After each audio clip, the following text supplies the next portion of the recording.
was early March when an electronic greeting card dropped into my mailbox. The cover featured a colorful depiction of a young female figure playfully applying lipstick, surrounded by flowers and butterflies, along with the text, "Happy Women's Day." To be honest, I was a bit baffled. The following day, another e-card arrived, this one featuring a photo of a hot pink box filled with matching tulips. This second card also wished me Happy Women's Day, helpfully adding the date March 8th. Only then did I realize that International Women's Day, celebrated worldwide on March 8th, seemed to be emerging as an occasion for private rituals involving greetings, gifts, and flowers, much like Mother's Day.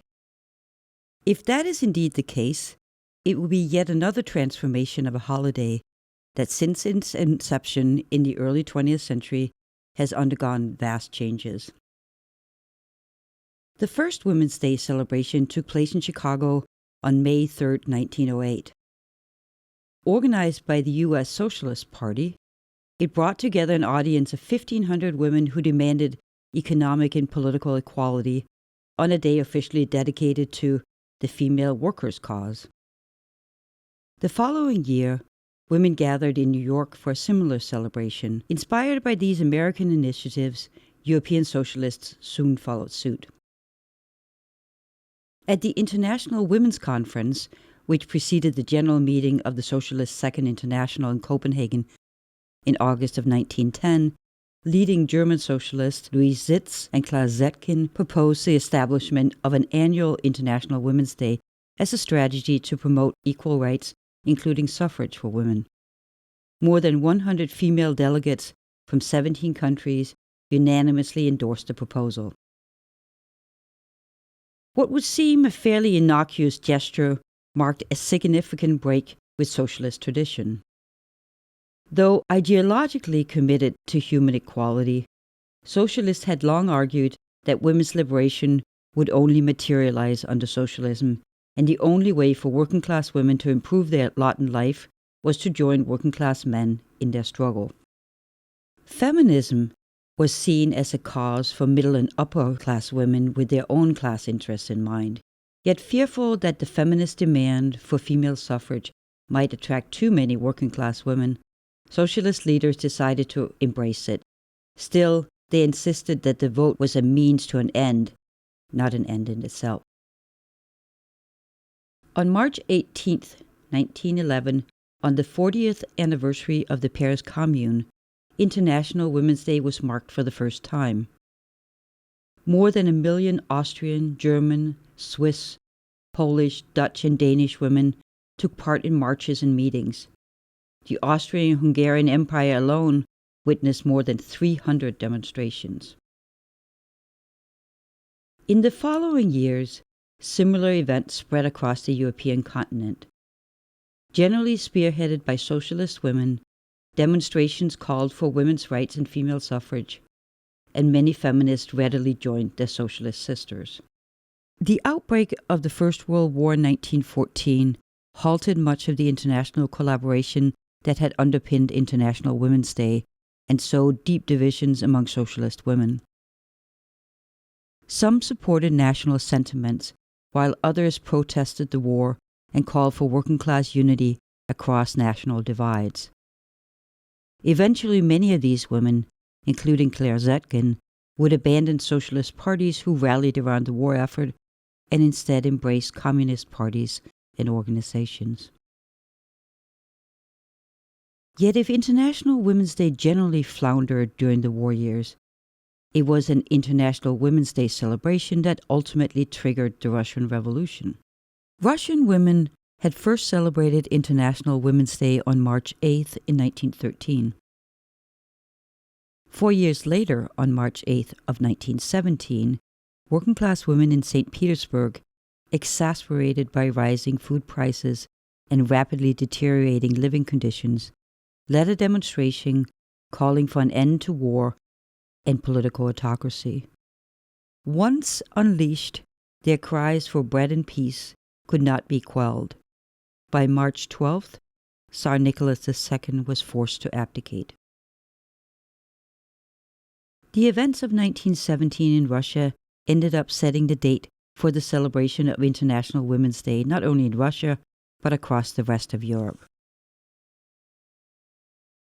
In 1922, Lenin established International Women's Day as a communist holiday in the new Soviet Union.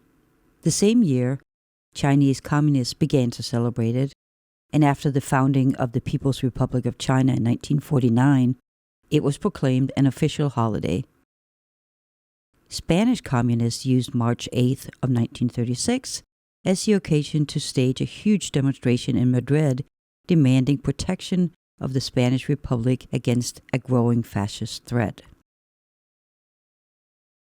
International Women's Day would remain a communist holiday until the end of the 20th century, marked by carefully orchestrated, state-sponsored celebration of women's contributions to the state.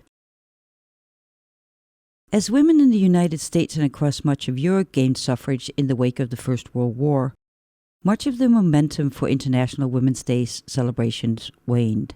During the interwar years, some European socialists and social democrats continued to mark Women's Day, carefully omitted the term international to distinguish it from its communist sister celebrations, but events rarely drew substantial crowds. It was only with the emergence of second-wave feminism in the late 1960s that International Women's Day re-emerged as a significant day of activism. Though the day never recaptured much attention among American feminists, European feminists embraced March 8th under the updated name Women's International Day of Struggle, or Frauenkampftag in German, or Kvinnernes Internationale Kampdag in Danish. The new names signal political radicalism and a resolute distance from organized party politics, both of which were key features of the women's movement in the 1970s and 80s. Nonetheless, March 8th celebrations typically involved not only feminists, but a broad assortment of left-wing activists, women's groups, and labor organizations calling for such issues as equal pay, political parity, reproductive rights, and childcare. During the International Women's Year in 1975, the United Nations first celebrated International Women's Day. 2 years later, in 1977, the United Nations General Assembly adopted a resolution proclaiming a United Nations Day for Women's Rights and International Peace. Eager to disentangle this new holiday from the socialist origins of International Women's Day, the Assembly noted that it was to be observed, quote, on any day of the year by member states in accordance with their historical and national traditions, unquote.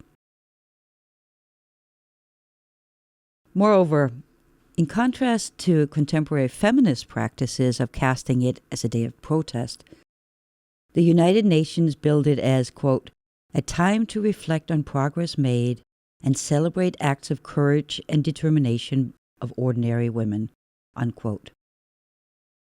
In the decades since the 1977 resolution, the United Nations has in fact marked International Women's Day on March 8th, with events and activities centered around a particular theme such as Empower Rural Women, End Hunger and Poverty, which was the theme in 2012, or Empowering Women, Empowering Humanity, Picture It, the theme of 2015. In spite of such institutionalization of International Women's Day, and in following with its long history of competing traditions, March 8th is now marked in a variety of ways around the world. In many former communist regions, it's a public holiday. In Western Europe, it remains an occasion for feminist demonstrations, and in many developing countries, women's rights activists take to the street to voice their call for gender equality. In Italy, men allegedly give yellow mimosas to women to celebrate the day. And in the United States, some people apparently send cards and flowers to honor the women in their lives.